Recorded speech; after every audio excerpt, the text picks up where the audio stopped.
الحمدللہ وحدہ والصلاۃ والسلام علی من لا نبی بعدہ اما بعد فاعوذ باللہ من الشیطان الرجیم بسم اللہ الرحمن الرحیم۔ محترم سامعین ناظرین السلام علیکم ورحمۃ اللہ وبرکاتہ۔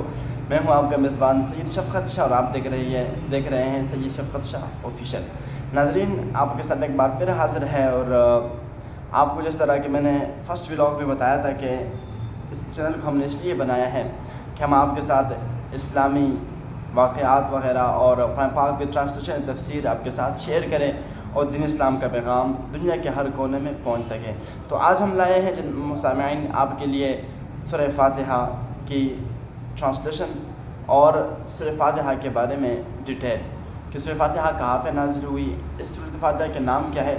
آج صرف ہم سورہ فاتحہ کا تعارف وغیرہ پڑھیں گے، انشاءاللہ نیکسٹ ڈے سے ہم سورہ فاتحہ کی تلاوت، ٹرانسلیشن اینڈ تفسیر کا آغاز کریں گے۔ تو آئیے سنتے ہیں کہ سورہ فاتحہ کہاں پہ نازل ہوئی۔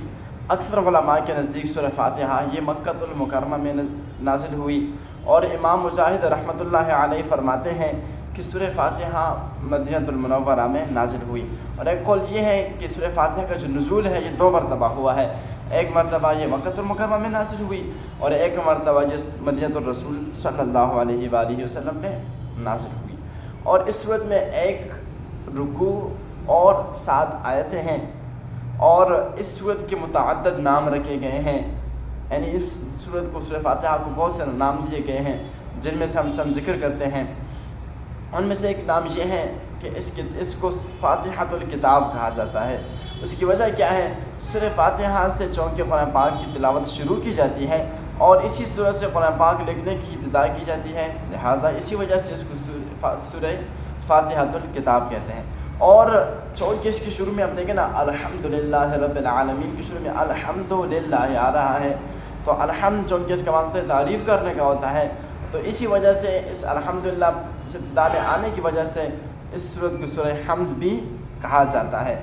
اور سورہ فاتحہ قرآن پاک کی اصل ہے، اس بنا پر سورہ فاتحہ کو ام الکتاب بھی کہتے ہیں، اور اس سورت کو سورہ 7 مثانی بھی کہا جاتا ہے۔ اس کی وجہ یہ ہے چونکہ اس میں 7 آیاتیں ہیں، لہذا اسی وجہ سے اس کو سورہ 7 مثانی بھی کہا جاتا ہے۔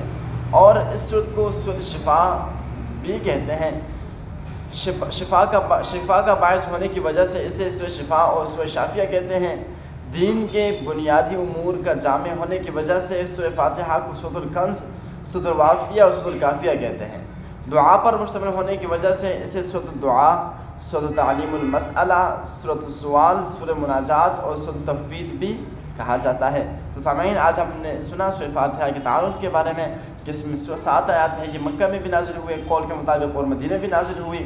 انشاءاللہ ہم کل سے انشاءاللہ اعوذ باللہ بسم اللہ پڑھ کے سورہ فاتحہ کے الحمد سے انشاءاللہ ٹرانسلیشن کے ساتھ اور تفسیر کے ساتھ آغاز کریں گے۔ دیکھتے رہیے سید شفقت شاہ آفیشیل۔